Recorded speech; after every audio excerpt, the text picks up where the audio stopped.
Pregnancy and childbirth can be both exciting and scary. A woman's body will go through many physical and emotional changes throughout her entire pregnancy journey. However, there are many pregnancy myths circulating the internet. So if you're ready to uncover the real deal and navigate your journey with confidence, stick around and watch the full video. It's time to separate the myths from the facts and embark on this incredible journey. Let's get started. Myth number 1, you're eating for two. Eating for two is a commonly heard phrase during pregnancy. A pregnant woman doesn't require double the amount of food. In fact, overeating can lead to unnecessary weight gain, posing potential issues later in pregnancy. Instead, it's recommended to only increase caloric intake by around 200 calories per day and prioritize adopting healthy eating habits. Your baby's growth and development rely on essential nutrients, so focus on maintaining a balanced diet rich in nutrients such as vegetables, fruits, whole grains, lean proteins, and calcium sources. Myth number 2, if my periods are irregular, I will not be able to get pregnant. Another pregnancy myth: irregular periods mean I'm infertile. Many women worry unnecessarily when faced with occasional irregular cycles, but it's more common than you might think. The delicate hormonal balance governing menstruation can easily be thrown off by factors like sleep disruptions, changes in exercise routines, or heightened stress levels. However, if irregularity becomes a consistent pattern, accurately predicting ovulation for conception purposes can become challenging. If you're experiencing irregular periods, especially with prolonged gaps of 3 to 4 months between cycles, consulting your gynecologist is crucial. They can investigate potential underlying health issues, offer guidance on lifestyle adjustments, and explore treatment options to enhance your chances of conceiving. Myth number 3, all bleeding during the first trimester means a miscarriage. While any bleeding during any stage of pregnancy can be alarming and scary, it is not always associated with a miscarriage. In fact, vaginal bleeding is extremely common in the first trimester, occurring in 20% to 40% of women. However, it's still important to talk to your doctor if you experience any bleeding during pregnancy to assess what's going on. Myth number 4, you shouldn't exercise during pregnancy. Physical activity during pregnancy is beneficial for both the mother and the baby's development. A key piece of advice is to heed your body's signals.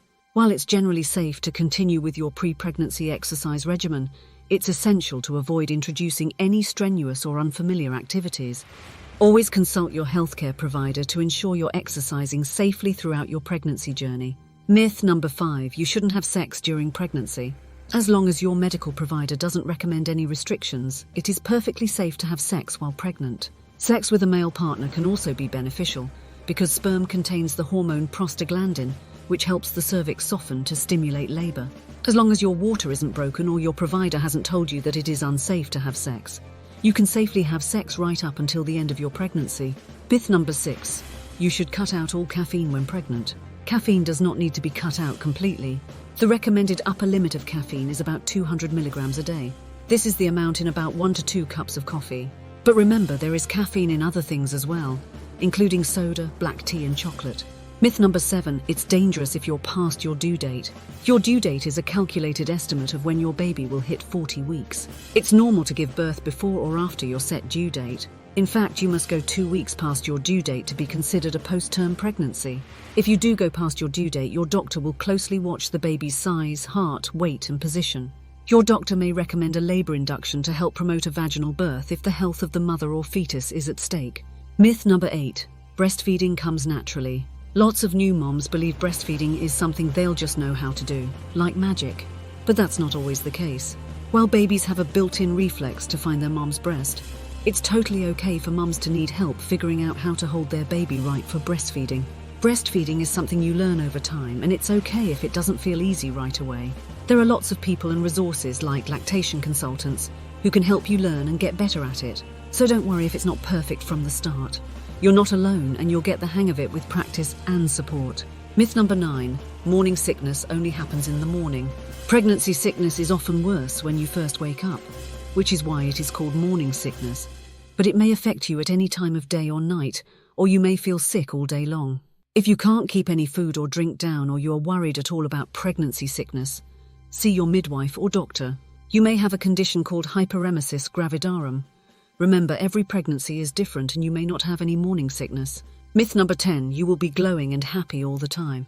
It's important to recognize that not every woman experiences the so-called pregnancy glow. Pregnancy is an emotional time, and your hormones can cause highs and lows in your mood. You may also be coping with pregnancy symptoms and worrying about giving birth or adjusting to parenthood. If you are struggling with your feelings, try talking to your doctor. They will not judge you for how you feel, and you are not alone. Up to 1 in 5 women develop some form of mental health problem, such as anxiety and depression during their pregnancy or in the year after birth.